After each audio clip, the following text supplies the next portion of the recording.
Hey, welcome back to the podcast, Evil Dungeon Master Universe podcast. I am your host, Evil Dungeon Master Vince. Hopefully you're having a good Monday. It is a new week, so time for more AD&D action. EvilDM.com is my website. Ask the DM at EvilDM.com is my email address, so you can contact me. I appreciate all those that have contacted, given wonderful words of encouragement, saying they enjoy the podcast. So keep those emails coming. I get suggestions from those emails too as we discuss things over and over, and we email back and forth. Sometimes things pop up, and topics pop up. One thing that I was looking through the player's handbook, and I looked at page where is it 103 in the player's handbook. It has a section on traps, tricks, and encounters. And immediately I was like, all right, I know what traps are, encounters. I pretty much know what those are. I can go over that in another episode if someone wants to hear that. But tricks kind of made me go, tricks? What is tricks all about? I don't remember reading about tricks. So I'm going to take a look at tricks here. Just a paragraph, maybe a very large paragraph or then a small one. So many tricks can be used that it is quite impossible to thoroughly detail any reasonable cross-section here, as imagination is the only boundary for what sort of tricks can be placed in a dungeon. It is incumbent upon the players to use their own guile.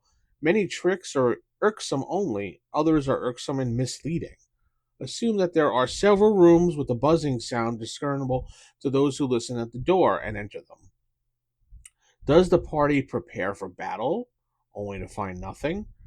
Or is there some trick of acoustics which allows the sound from a nearby hive of giant wasps permeate the rooms? If it's the latter, the party might grow careless and enter the room to yet another buzzing room unprepared to be surprised by angry wasps. Illusions can annoy, delay, mislead, and kill a party. There could be illusionary creatures, pits, fires, walls, and so on. But consider an illusion a pile of gold cast upon a pit of vipers. Slanting or sloping passages, space distortion areas, and teleporters are meant to confuse and strand the party. They foul maps, take the group to areas where they don't wish to enter, and so on. The same is true of sinking and rising elevator rooms, sliding rooms, and chutes. As an example of the latter, consider a chute at the bottom of a pit or one at the end of a corridor which slopes upwards, so that the effect is to deposit the party on the original level but seemingly one deeper. Rooms can turn as so as to making directions wrong. Secret doors can open to areas that if they are properly manipulated and seeming harmless, things can spell death. Tricks are best countered by forethought and discernment. They can be dealt with by prepared and careful parties, but rash can lead to real trouble. Rashness, excuse me.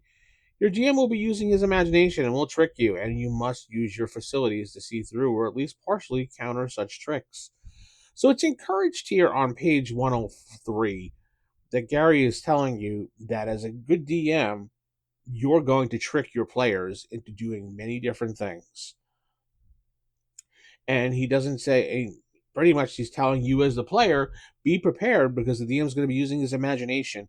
And this is kind of where I believe the whole player versus DM whole thing starts coming into play. Now, when you play these games, you're supposed to be a fair arbitrator as a referee of the game, and you're supposed to give players chances. You're not supposed to foster a DM versus player environment, though a lot of us did when we first played this game back in the day, because that's kind of how it's written, to be honest. Now, is that fun? Probably not, and it's not probably something you should do when it comes to gaming at all. But Gary's telling you right here, the DM's going to trick you and try to prevent you from doing things. So be prepared, use your sense, and don't get screwed up. So this kind of, in a way, fosters that whole player versus DM thing. In a different way, though. If you could read this the absolute the wrong way and be an absolute jerk when it comes to doing these things with a player. But a couple things I was thinking about is Obviously, to trick your players, you can have them walk into a room full of treasure and gems. However, all the gold is glued to the floor and the gems are fake fragiles and they break. Spending time trying to collect the treasure causes the room's ceiling to slowly descend. So the players are busy trying to pick up the gold, trying to pick up these gems that are fragile. And little do they know that when they go in that room, they start doing this, the door locks and the ceiling starts slowly moving down on them. Now, you give them a kind of a perception to see if they hear or notice this after a while. Who knows? Another one I like is confusing corridors. A series of corridors that appear normal but magically rotate every time a party enters or exits one. The internal map gets scrambled, making it nearly impossible to backtrack without careful observation or magical means. Now, I love doing this when it comes to dungeons. I love turning things around. When you go in a room, the room could slowly just magically turn or something. I've done it plenty of times when you walk into a room and there's two doors across the room. As soon as the full party goes in, the room magically rotates, and there is a very very small chance that you will notice that this is happening. But I do give players a chance to roll to see if they notice it, and if they do notice it, I will describe it as you feel the ground moving beneath your feet, and that's all I'll give them until they start looking around and figuring things out, and then notice that the room actually does move. Because if you keep looking around, you'll notice scrape marks and things like that. And I'll give them a fair chance to do that. Another one is interesting that I've never used myself, is a ghostly guide.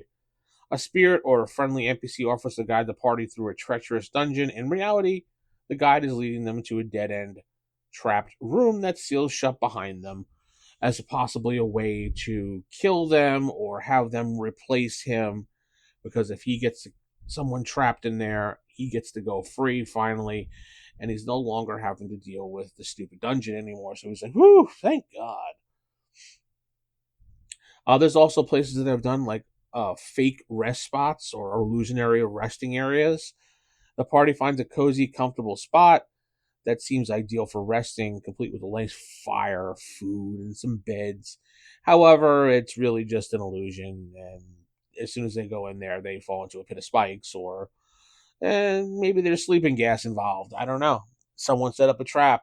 You fell for it. If you're going to go in there and rest thinking it's a good resting spot, then you are the problem.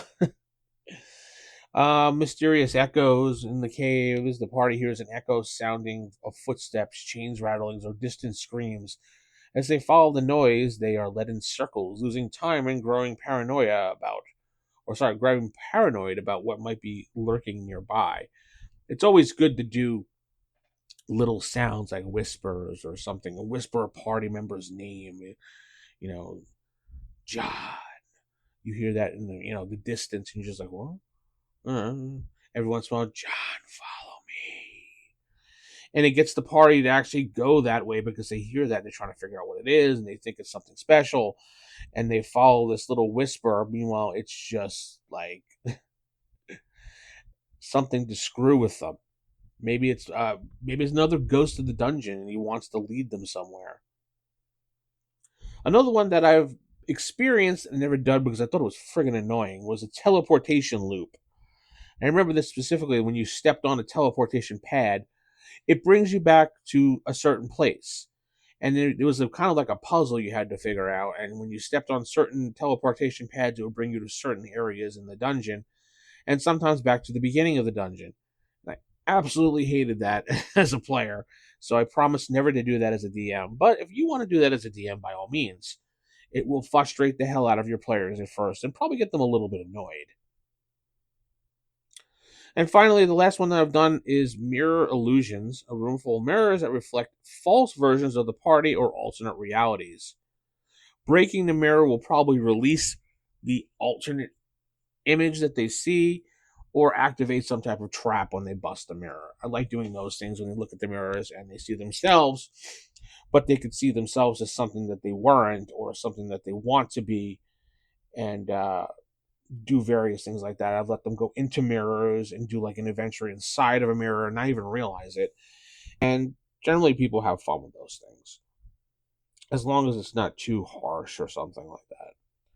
Tell me what you think about tricks in your campaign. I'm interested to hear what you have to say about that. With that said, I'm going to head out and keep it original, keep it old school. Good night, God bless, and I'll talk to you next time. Keep those AD&D fires.